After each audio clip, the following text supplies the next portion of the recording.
તો આજે સેન્સેક્સની એક્સપાયરીને આજના દિવસે બજારે જોરદાર દિવાળી ઉજવી છે। ખાસ કરીને નિફ્ટી અને સેન્સેક્સમાં 1% તેજી આવી। એટલું જ નહીં, પરંતુ ખાસ કરીને આજે નિફ્ટી તમને 1 જુલાઈ બાદ 25,500ની ઉપર બંધ થતું દેખાયું છે। એટલે ઓલમોસ્ટ 3 મહિનાના એક સારા તેજી આપણે બજારની અંદર આવતી જોવા મળી।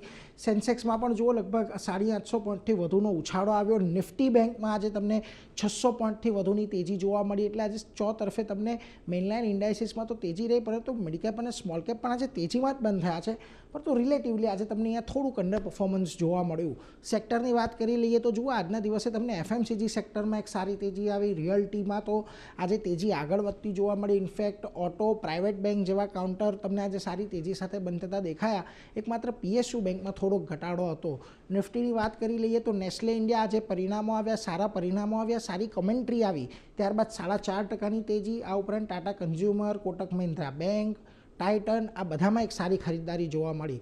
પરંતુ જ્યાં પરિણામો નબળા આવ્યા ત્યાં જુઓ આજે તમને ઇટર્નલ અને એચડીએફસી લાઈફ હતા, પરિણામ નબળા રહ્યા, એને પગલે આજે વેચવાલી રહી। આ ઉપરાંત તમને શ્રીરામ ફાઇનાન્સ, ઇન્ફોસિસ જેવા કાઉન્ટરમાં પણ દબાણ જોવા મળ્યું। ખાસ કરીને મિડકેપની વાત કરી લઈએ તો આજે તમને ઓબેરોય રિયલ્ટીના પરિણામ સારા હતા, ત્યારબાદ તેજી આવી। સોના, બીએલડબ્લ્યુ, એસઆરએફ, વારી એનર્જીઝમાં પણ ખરીદદારી જોવા મળી। પરંતુ જે દબાણ હતું આજના દિવસે ત્યાં જુઓ કેઆઈ ઇન્ડસ્ટ્રીઝ સારા પરિણામ છતાં પ્રોફિટ બુકિંગ આવ્યું। Max Financial, IDFC First Bank, Coromandel International અહીંયા થોડી ઘણી વેચવાલી જોવા મળી છે।